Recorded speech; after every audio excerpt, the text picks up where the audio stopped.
Okay, here's the ZAF++ system so far. It is completely ugly with all its covers off. This plate of the Mega, the two relay boards, and all of the power buses will eventually go down into this bucket. And then the lid will be put on and it will all be hidden. All of the relays have been connected with their tubes for the feeding, and I've also placed a diode on each of the positive and negatives to prevent any current backflow when the solenoids are discharged. We don't want to do that. Everything else is ready to go. The feeding container is missing at the moment. I have a few more wirings to do, but the big checkout is to make sure that things are powered. You can see the board is on at the moment, and it is communicating via our Asus NUC MUC, which is running Debian. And right now, I'm getting a really bad reflection on this little tiny touch screen, but this is what the system looks like. What I'm going to do is I'm going to move this back onto my development screen to get rid of the reflection. So to do that, I'm going to take the mouse. Normally this won't have a mouse, but I'm going to click this off and then move this back onto the main screen here. So it's obviously much larger on the big screen. Look at that. I still have a reflection, but I think it's easier to see. So we're working through the logic of the program. This little monitor is still working. You still see the little Debian logo there, and it is a touch screen, so it'll go work when it wants to work. What I'm going to do is over here we happen to have a few tabs. They look up here. Dashboard, log, program 1. We can make a new program. When you add a new program, you can add and subtract programs. We have a utility panel, and we have the about. So I'm very proud of the about. So when you click on the about, it plays our little welcome or our about video, indicating that Dr. Tracy Bell's lab, who maintains the fish, the sail team, which is putting together the actual feeding itself, and then announcing that this is the Zebrafish Automated Feeder plus, a little play on C++, which is kind of cool. So that's there. I go back here to the back dashboard.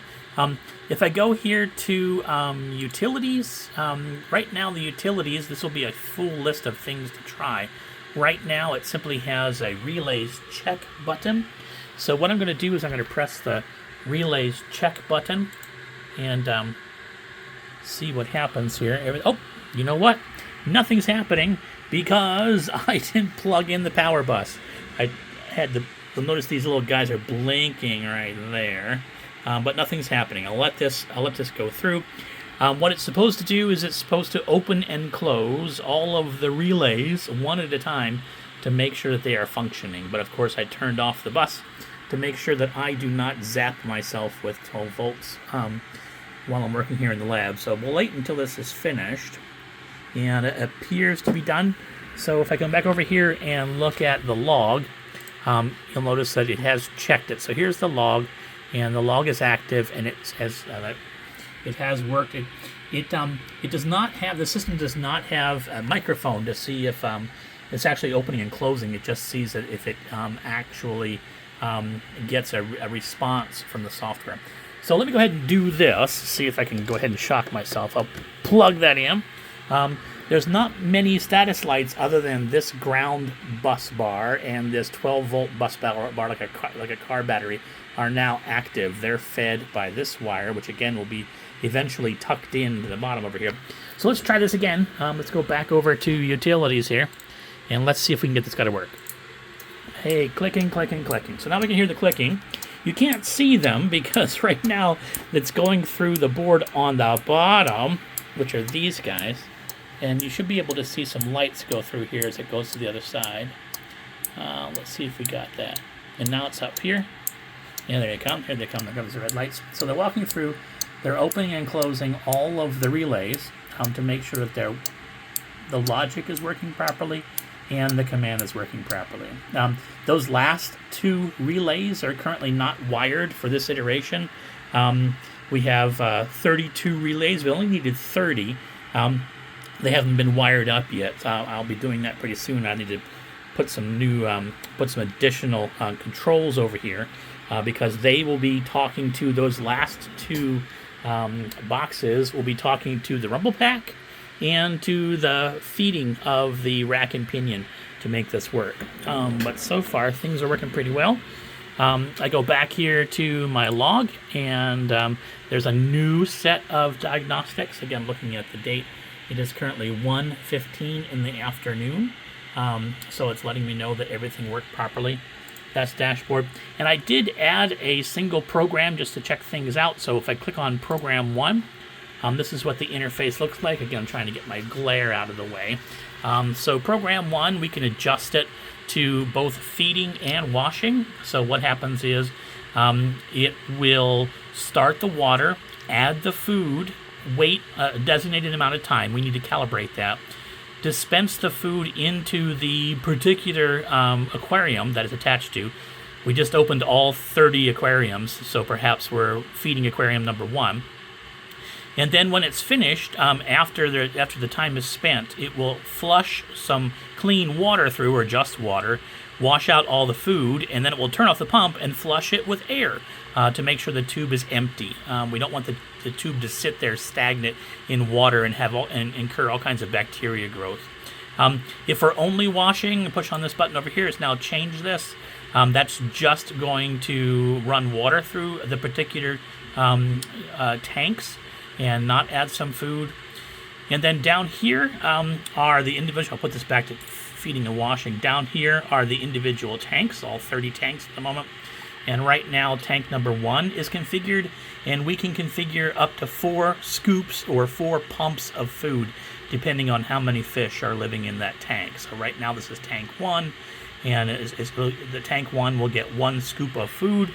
And at the moment, this schedule over here, it will get 1 scoop of food 8 a.m. on each day of the week. If we adjust these schedules, I need to activate that, then we'll be able to say when during the week they will be fed. And then up here, if we're ready to go, if this is, right now this is the dashboard and program 1 is active. So when 8 o'clock a.m. rolls around, program 1 will run. Program 1 will run, or we can turn it off. I'll turn it back on again. But if we want to double check program 1 while we're in here, then we can play it or run it. We can run it again. We can copy it if we want to make a program 2 that's super close and only change 1 or 2 things to start new. Or we could say we're done with program 1, we don't need it. Fantastic. So we're back here to our dashboard. And of course, this is how we add a new program. So working out pretty well. We're getting pretty far. So far, all of the relays are now active. They've all been jumpered, so they all share the same amount of voltage. What will happen now is each of these individual tank valves, this is tank number 5, to open it, I have to now individually go find the wiring. This is tank number 1, obviously, and plug these in. So I have 30 tank valve wires. They will all be put in there. Again, rat's nest wise, they'll all go through this little 1-inch orifice over there and connect to all of these things.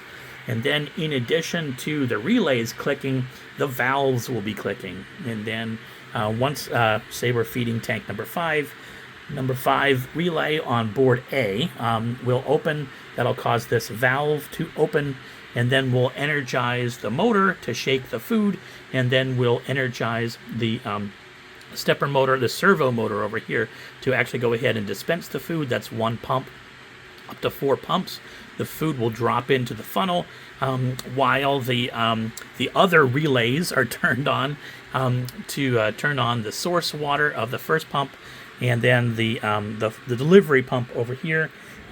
Actually, I mentioned relays wise, those relays will be controlling these motor drivers that need to be wired in. So a few more things to wire in, and then we'll walk this down to the Zebrafish lab, plug things in, and then see if we can't get it working. Fabulous.